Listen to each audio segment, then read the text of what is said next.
2021. Hello everyone, welcome to the education briefing of IVED 2021. In this video, we're going to cover the answer to the true or false question and short answers.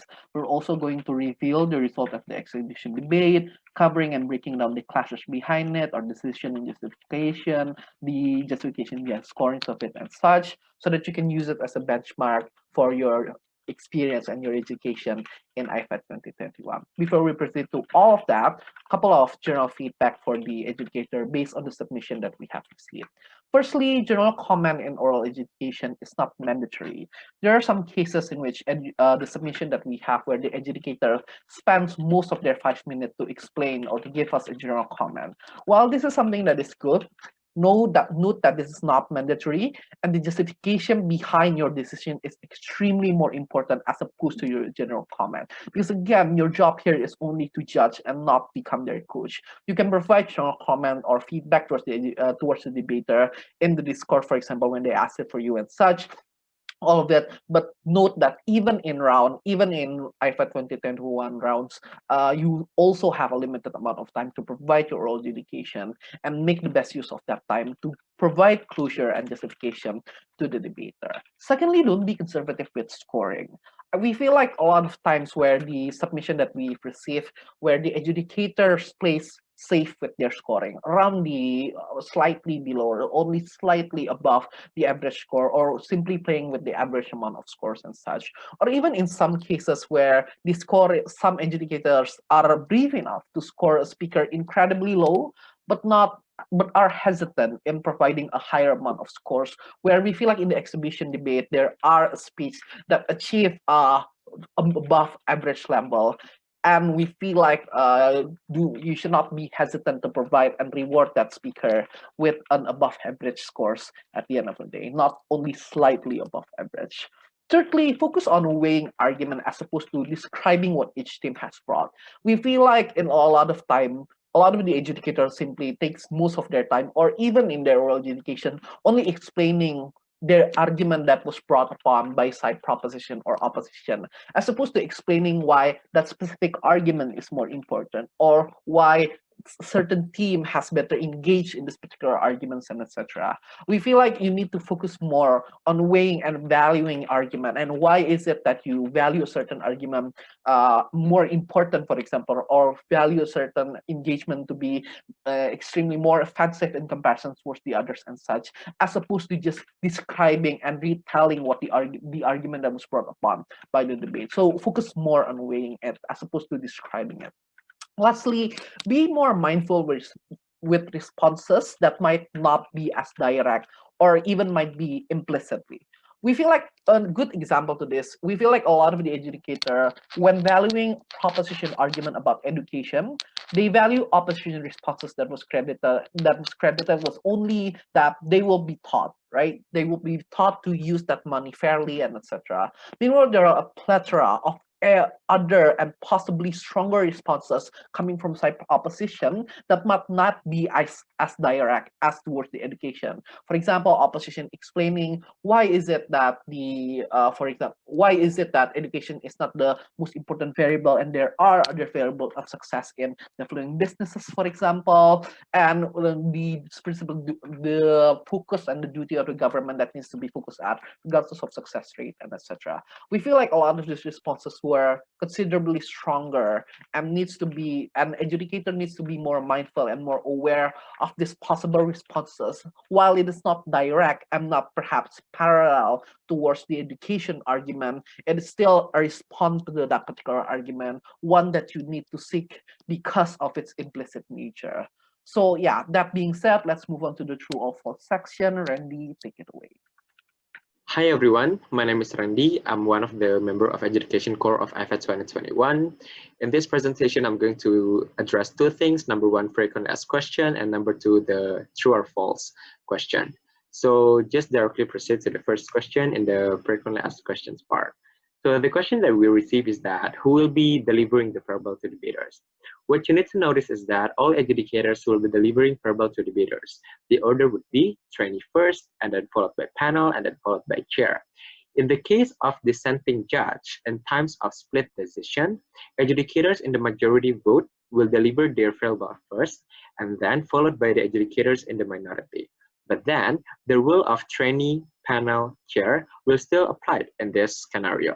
But what you also need to notice is that in the case where chair become the adjudicator in the minority, the chair should be the one who firstly deliver their verbal adjudication to the debaters. And secondly, what you need to notice is that debaters would give feedback to all judges in their room. So they are not only giving feedback to the chair, but also to the trainee and also the panelists. Second question that we received: what should the adjudicator do after the debate? There are 6 things you need to do in the vast majority of cases. Number 1, each adjudicator is given time to make their decision along with scoring.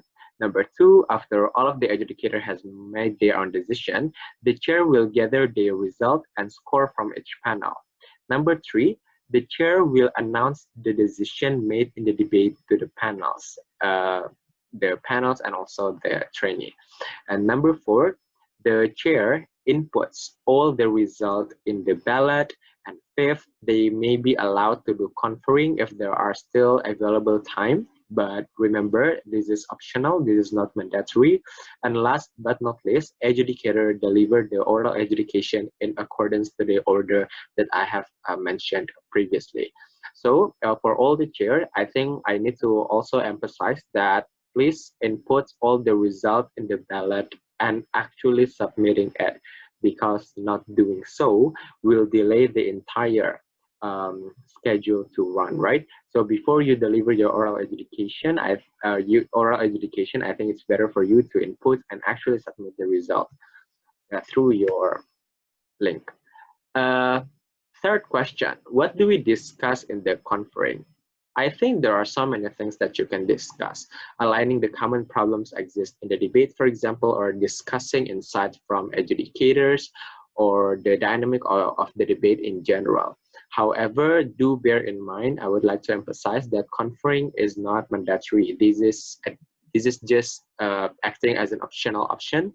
So if you still have time, you can do that. If not, then maybe you might stick to the schedule. Question number 4, how much time do we have to deliberate independently and conduct verbal?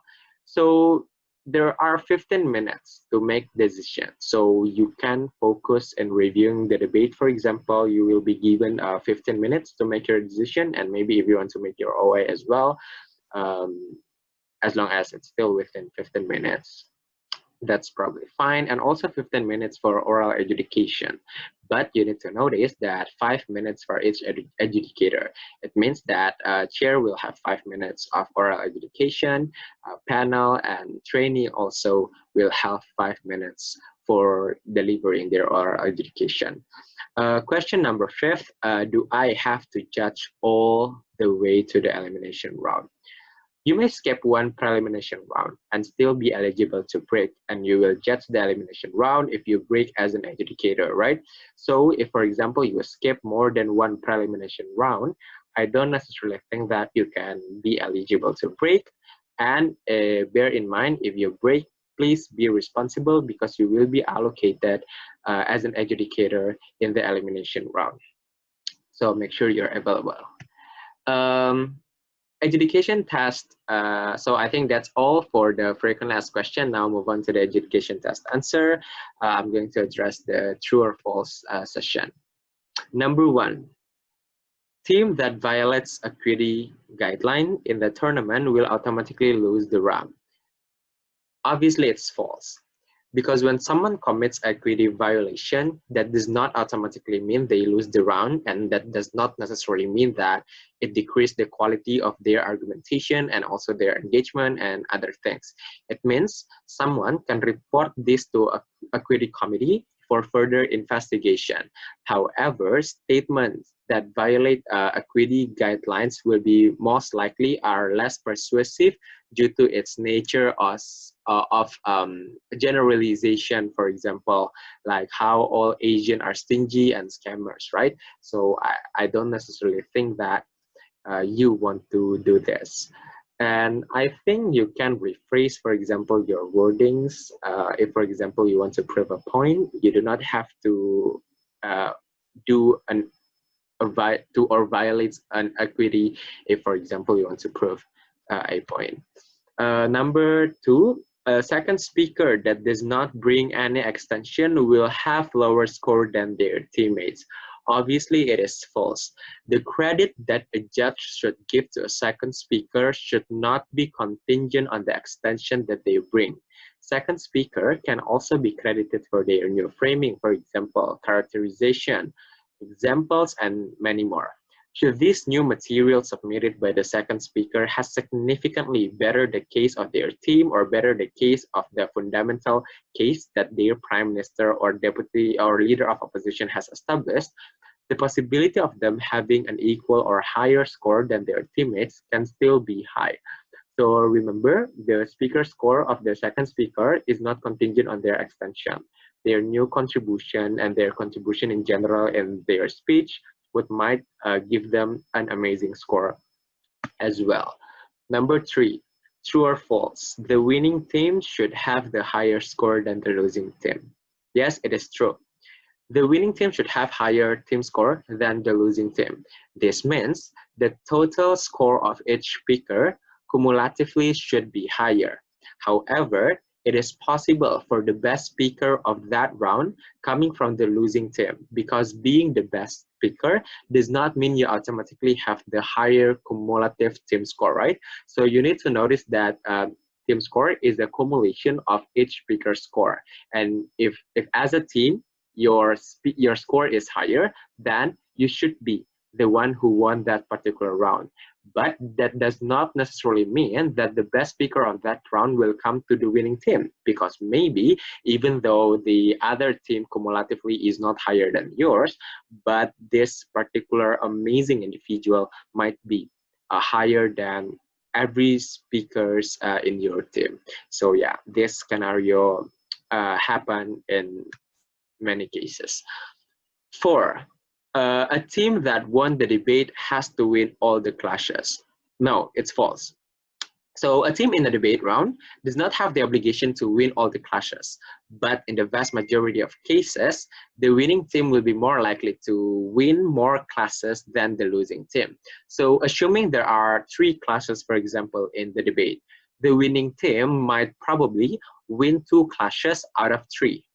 Assuming there are 2 classes and each team wins each classes, for example, what you can do is to identify which explanation in regards of that particular clash should be weighed more, and try to identify if there is a minor clash that exists in the debate, for example, that is implicitly mentioned by a debater. You might also use that minor clash as the tipping point of the debate, right? So yeah. In conclusion, if you have 3 classes, the winning team must probably win 2 classes out of 3. They should be able to win more classes comparatively with the losing team. But in the case of where there are only 2 classes that happen in the debate, what you can do is that to analyze deeper which explanation is more convincing for you, which explanation is well substantiated rather than the other team, for example, and weigh which argumentation is more relevant and significant to the motion. Or maybe you want to identify a minor clash that happened that also can be your tipping point to give certain team a winning or a victory point. 5th, true or false? In IVED 2020, only the chair that should give the oral adjudication. It's false. All people who judge a debate round, regardless of their position as whether they are acting as a chair or panel or trainee in that particular round, all of them should give an oral adjudication, because the feedback given by the debaters is not only for certain specific chair or position, but also it is given to all judges that is judging that round, whether they are chair, panel, or trainee, right? Chair would not submit feedback to panel and or trainee. All of those are done by the debaters in that round. 6, true or false? An adjudicator may deduct the speaker score of someone who constantly reviews POI.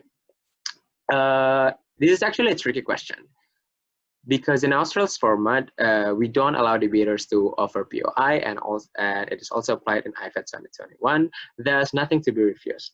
However, just for the sake of answering the true or false question, an adjudicator should not penalize someone who constantly reviews POI, because everyone might have their own personal reasons as to why they refuse the point of information offered by the rival, such as but not limited to that maybe they still have a lot of points to be delivered in their speech.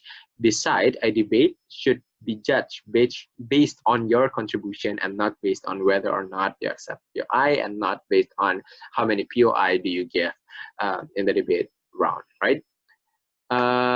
7, true or false? Opposition side of the House are obliged to create a counter proposals. False. Opposition is not obliged to create counter proposal because they have the privilege to determine what kind of strategy that they want to use in order to win that particular round. Some might provide counter proposals to win, but some might just want to stick on what exists in the status quo and proving why it is bad without necessarily provide a counter proposal, right? The reasons of them not creating counter proposal might be vary. It can be their strategy, but furthermore, in certain motion, for example, opposition might not require to provide a counter proposal. Like in the motion of this House regrets Instagram, for example, right? You don't have to create what is the better platform than Instagram. You just need to prove as opposition why Instagram is regrettable, for example. So yeah, I think there are two things why they don't deliver or even submit the counter proposals. Number one, it's probably because yeah, that's just their strategy as opposition team. But number two, maybe the motion required them to do so, and they don't want to have any more additional burden. 8, true or false? The speaker with the highest score has to come from the winning team. False, obviously. It is possible for the best speaker of a debate round comes from the losing team.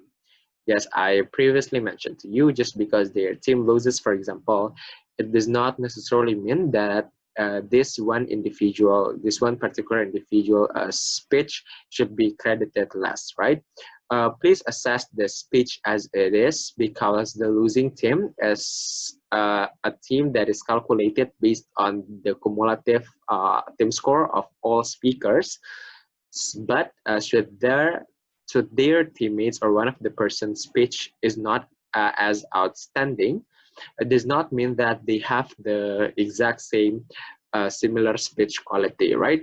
Because yeah, in some cases, maybe there are certain experienced debater who are teaming up with their juniors, for example. And I think that just because they're the losing team does not mean their speaker range are relatively the same. So yeah, just assess their speech as it is. Number 9th, true or false? Rebuttals and new arguments coming from the reply speaker shall not be credited. Yes, it is true.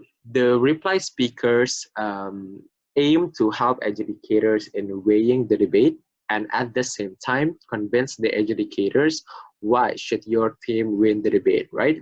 However, reply speakers should only base their speech based on the contribution that their team has given during the debate, during their substantive speech.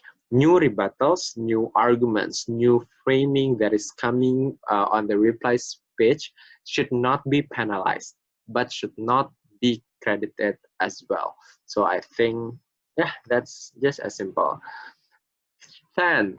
True or false? The adjudicators are obliged to provide a general comment in their oral adjudications. False.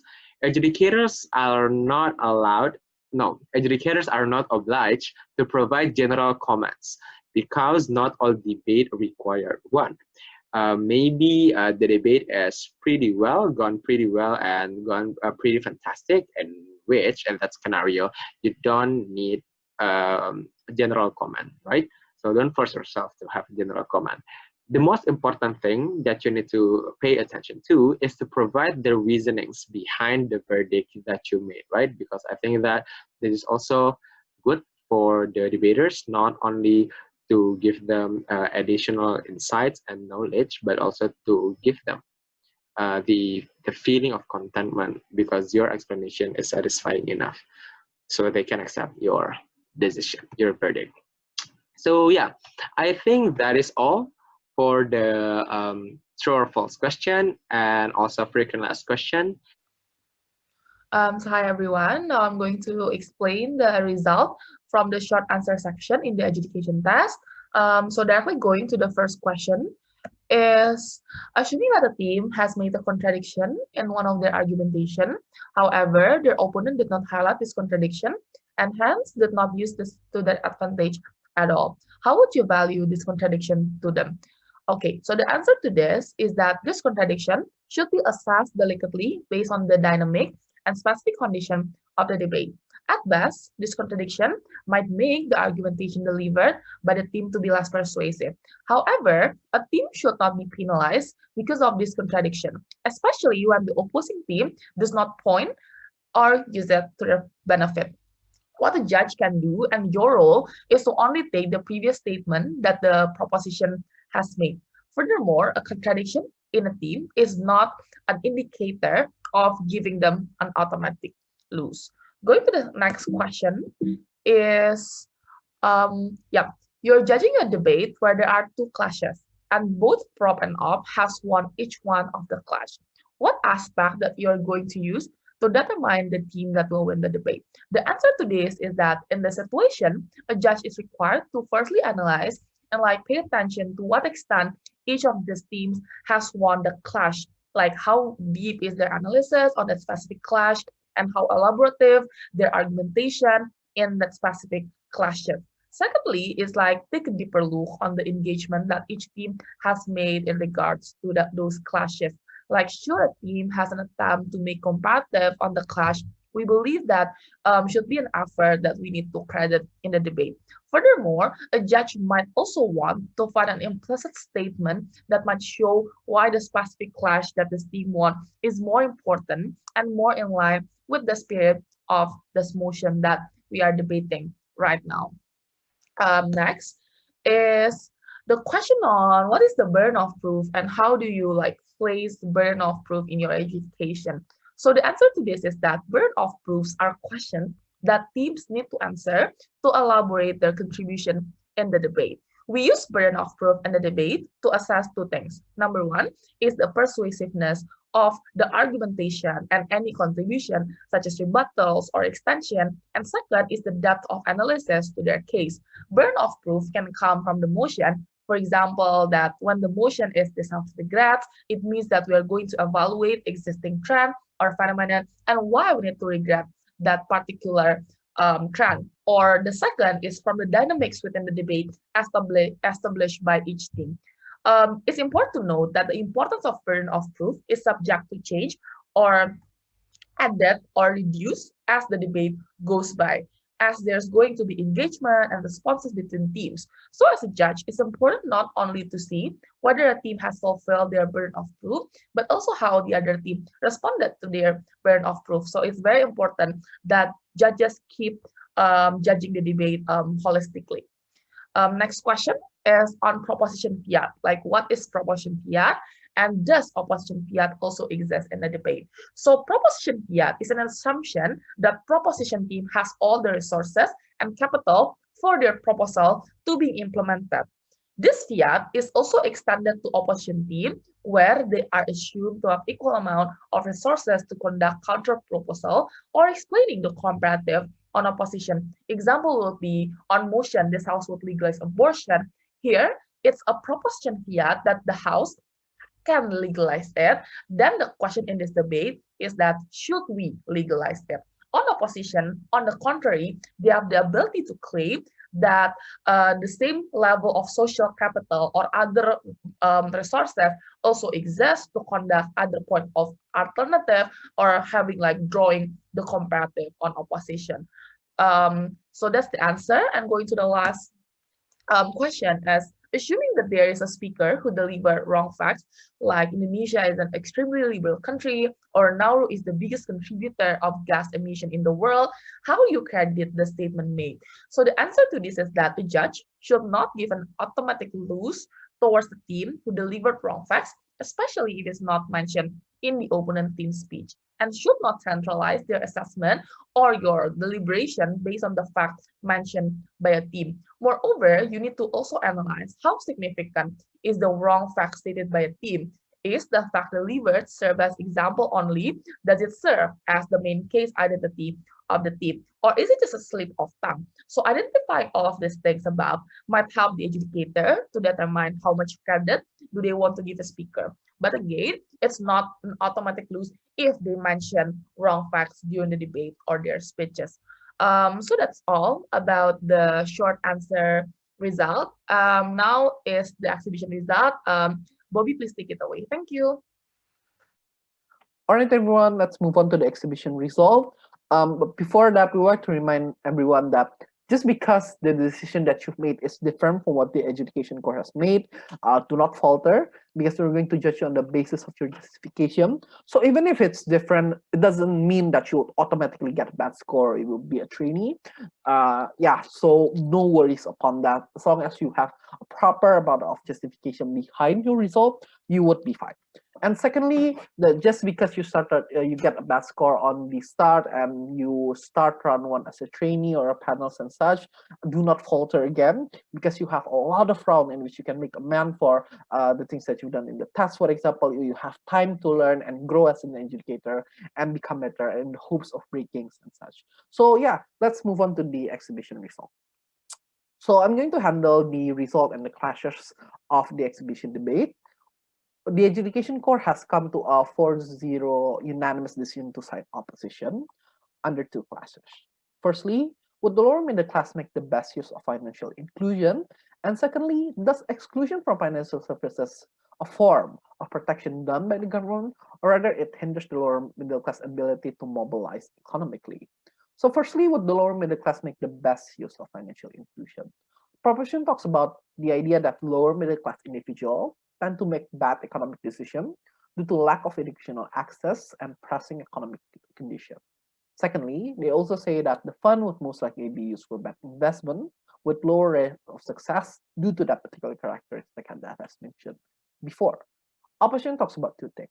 Firstly, the precondition of financial literacy is by triggering awareness and starting proliferation by providing necessary tools, and that trigger a financial inclusion. And secondly, the likelihood of success is high, knowing the fact that due to market segmentation for lower middle class, for example, or the awareness and the characterization of the lower middle class. So how do we weigh this particular class, and why did a proposition cannot win? Firstly, because proposition has never really explained the likelihood of failure and such. So prop never really explained why education is the greatest variable to success in paying back loans. This is especially problematic because a lot of the cases coming from that proposition and a lot of the harm comes or hinges from the fact that they are unable to succeed in paying back those loans.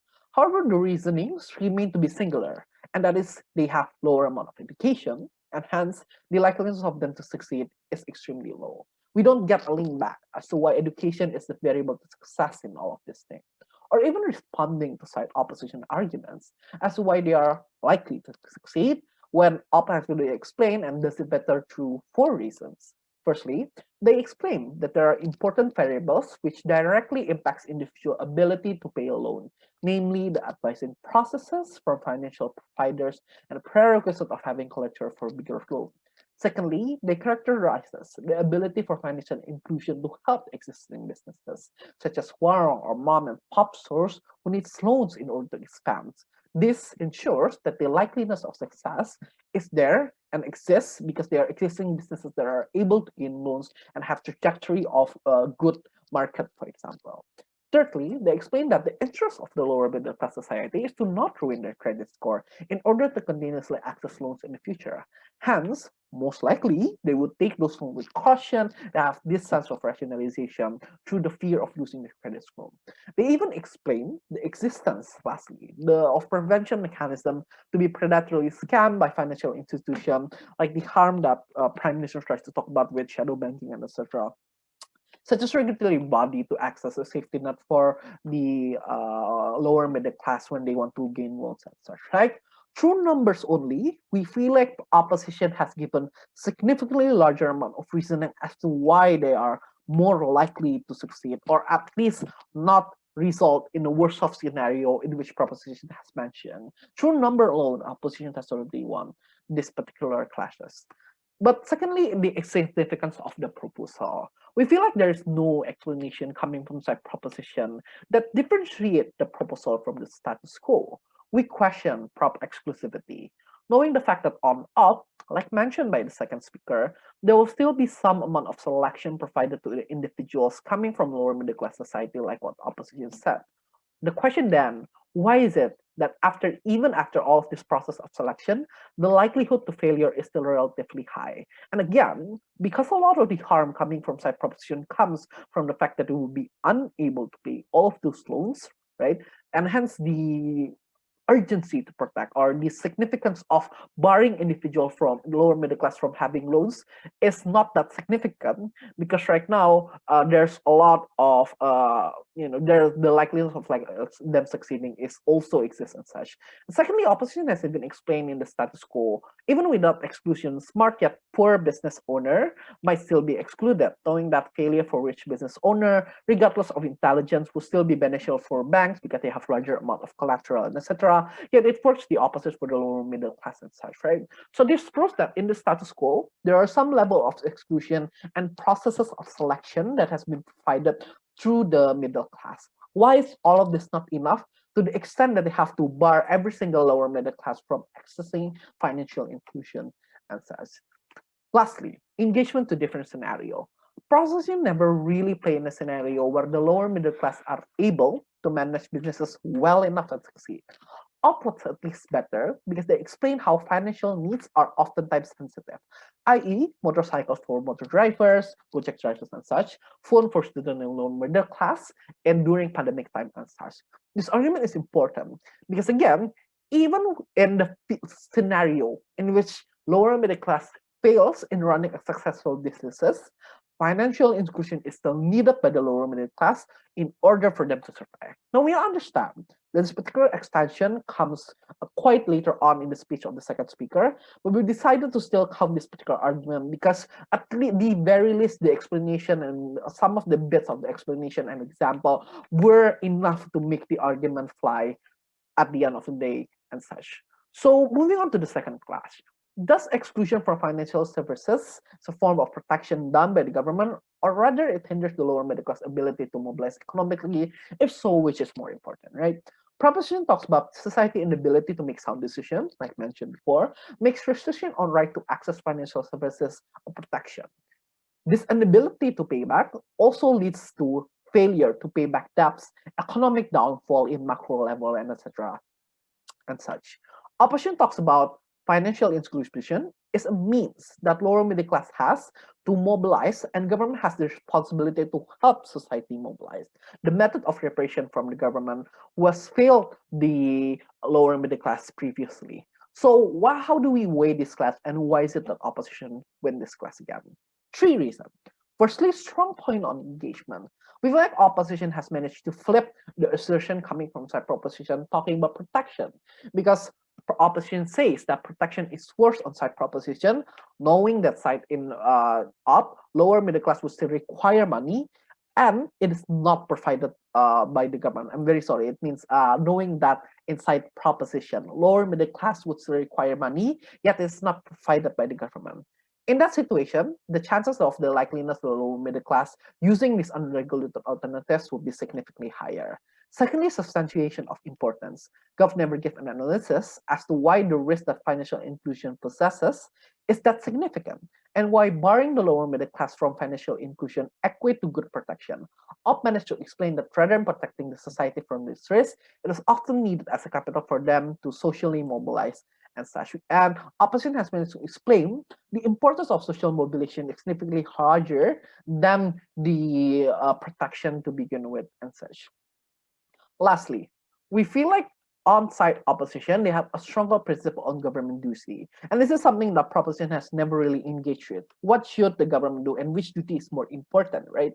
Opposition argument says that talks about regarding redress still stands regardless of success rate and implication. So knowing the fact that proposition talks a lot about lower amount of success rate and the implication of those low success rate, knowing that even in failure, the government still needs to address the main duty that they have to proliferate the poor. And additionally, just because the lower middle class can still survive in the status quo to be blue collar worker, it doesn't mean that they cannot aspire and it's not deserve the right to be afflicted socially. Supported by a strong parallel and intuition pump with alternative action, where the minority, for example, are able to survive in the status quo, but it doesn't mean that they are unable or should be barred from the ability to be uplifted and access tertiary education and such. A strong intuition pump on this particular regard.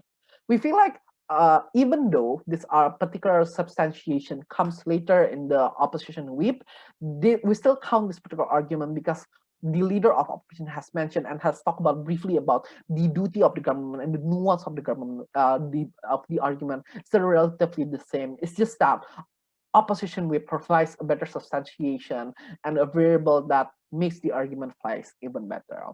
That is all for the classes. We're going to move on to the score. I'm going to give it away to Defi. Now moving on to the standard of scoring in IVED 2021 from the exhibitions.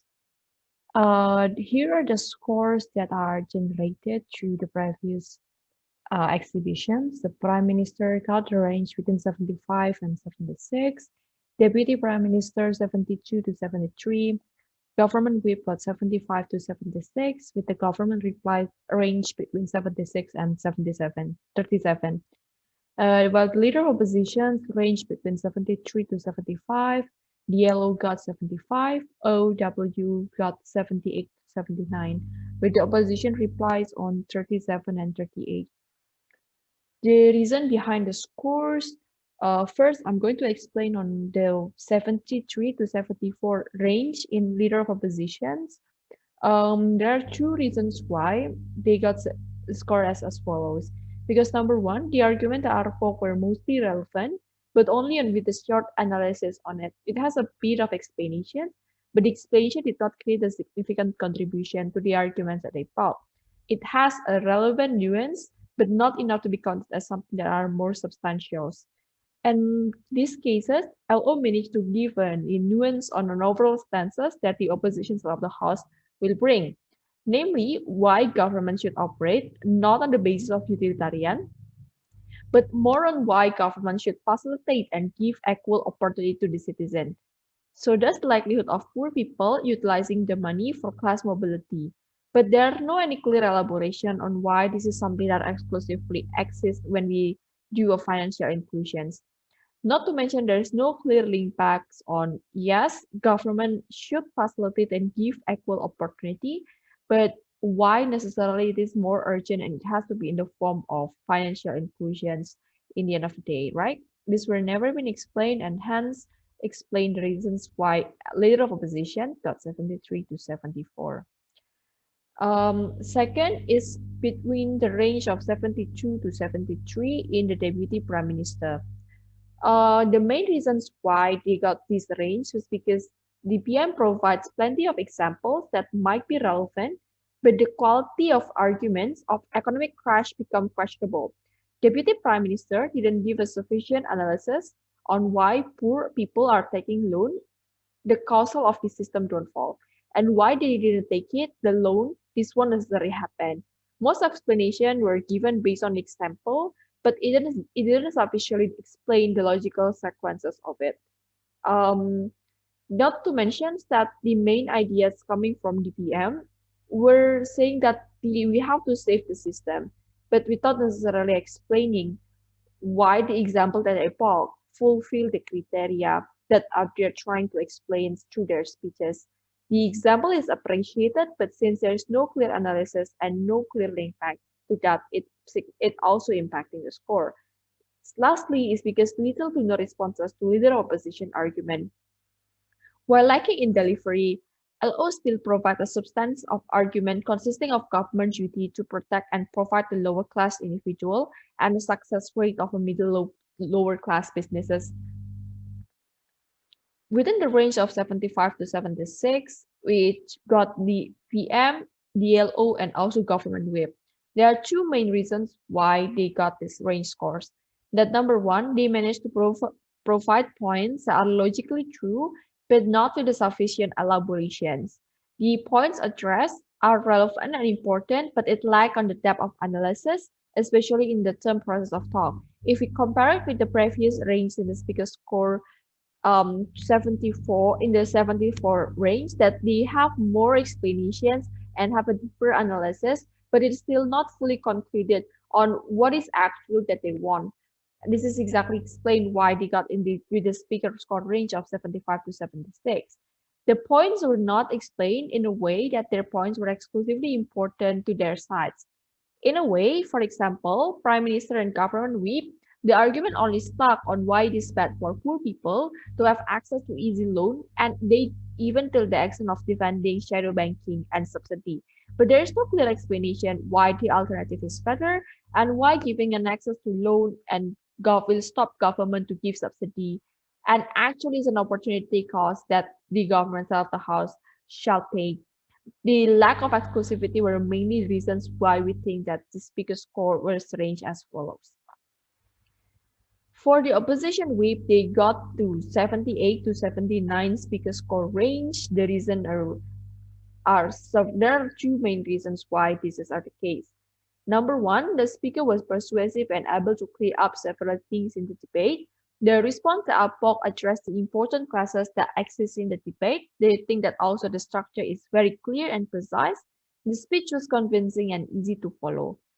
The second reason is that all main clashes in debate are nicely compared, both worst case to worst case and best case to best case scenario between both government and also oppositions. The opposition whip managed to explain why at the very worst the system will compromise. It is still the right thing to do for government to give a financial inclusion to people who belong to lower class. And there are failed and also they explain the idea that there are also fail-safe mechanisms on how it can be done. Hence, all the worrisome and all the worries that are coming from government side of the house were significantly mitigated by the possibilities that there are mechanisms that might prevent the worry from the government side of the house to be mitigated. Opposition whip also managed to break down the deadlock of the debate in regard of the likelihood of the proposal to succeed and managed to explain why the success rate is very low. It is something that has to be done. That regardless of this likelihood for it to be succeed, it's something that inherently true and inherently correct thing to do for government, which is mainly the debate upon that were deadlocked in the first first and second speaker for both sides of the house. For the reply speaker score, government reply speech got 36 to 37 because the assertion given in the speech were able to quickly summarize the debate and give an overview that point the government side of the house tried to defend. However, the speech are given are inconclusive to which team shall win the clash. The opposition got a slightly higher score than the government reply because not only that they managed to summarize the debate, but there are an additional amount of conclusions on conclusive analysis on why the argument given by the oppositions are important and shall be valued more than the government team contribution.